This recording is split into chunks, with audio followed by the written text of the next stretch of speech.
There is a group of new people in New Orleans East determined to make positive change. Now, they say they're fighting to fix a negative perception of the area and highlight really what's good and what's actually working. Yeah, Whitney Miller takes a look at the rise, fall, and rebirth of New Orleans East. I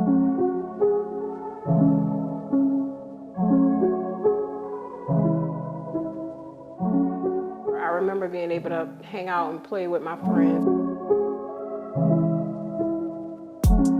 I remember the mall, I remember the skating rink. Candace Taylor recalls what life was like in New Orleans East back when she says things were good. Family, community schools, just an overall positive experience. Okay, fast forward. After Katrina, Taylor and her family moved to Texas. When she came back, the East she found was not quite the same. You can tell it has not been kept, maintained from a green space standpoint, litter, trash, grass not being cut on the levees. And she says that's just the tip of the iceberg. What was the feedback like from City Council? It was actually very receptive. The stigma that plagues the East is a narrative that UNO professor Charles Miller is trying to change. He focused that passion in his dissertation called The East, a look at the retail redlining of a black middle-class suburb. So a lot of my research compares New Orleans East to other black middle-class neighborhoods in America. And the research is very clear. Black middle-class suburbs suffer from higher social problems and disinvestment than even lower-class white neighborhoods. Miller says that disinvestment wasn't always the case with the East because the East wasn't actually meant for blacks. And they had these grand ambitions in the 60s to build what was called a city within a city. And it was really New Orleans' effort to mitigate white flight to Jefferson Parish to keep and preserve the white middle class in Orleans Parish. But what ended up happening was New Orleans East became one of the first parts in the metro area to racially integrate, primarily middle class blacks moving to the east from a lot of your older neighborhoods in New Orleans. Miller says the 80s was the turning point. So when the oil crash hit, there was a huge increase in foreclosures in the east, and they all moved to the North Shore, so a big white flight to the North Shore in the 80s.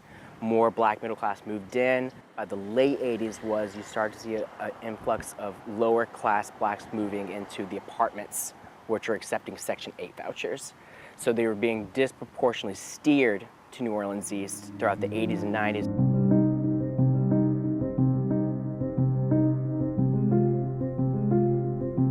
By the time Katrina hit in 2005, the East, as it was known, was unrecognizable. And he says that low-income housing didn't help the effort to revitalize. So, for instance, apartments that were being proposed in Slidell, they would often reference, we don't want to become another New Orleans East. So kind of a euphemism of apartments equal blank.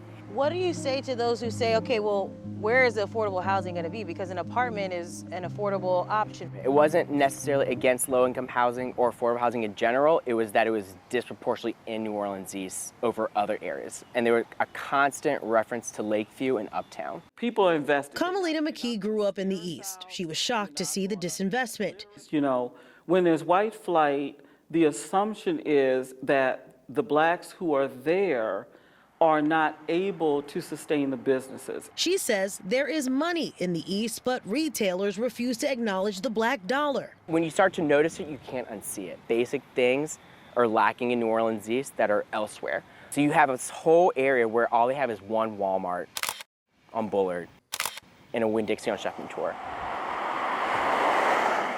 You go to Vets and Metairie, there's like 8 grocery stores on a 4-block span. Charles Miller says getting the East back to its roots will take some time, but there are some steps that could happen immediately. He says city leaders need to rethink affordable housing, get more aggressive when it comes to cleaning up blight, and the most important thing, he says, is cleaning up I-10.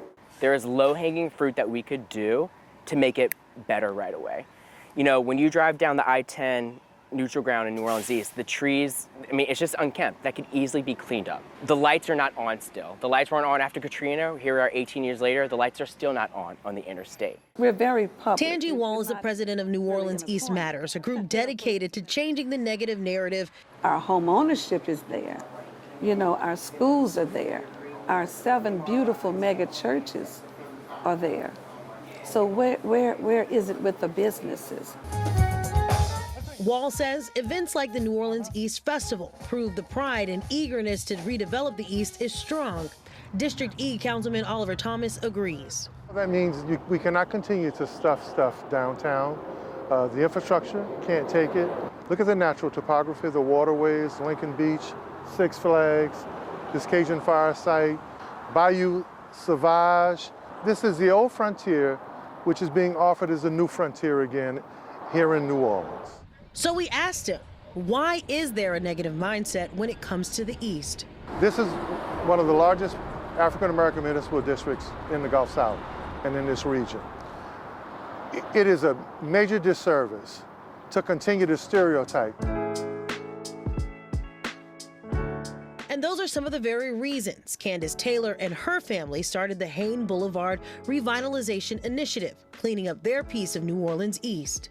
It brings on a feeling of value, importance, and that we deserve to live in a safe, clean, healthy environment. She hopes more families in the East start doing the same. The East is prime for anything and everything they say, eat, work, play, we're prime for it. So I'm very hopeful that the East will return to what it once was, even better when I was a child. In New Orleans East, Whitney Miller, WWL, Louisiana.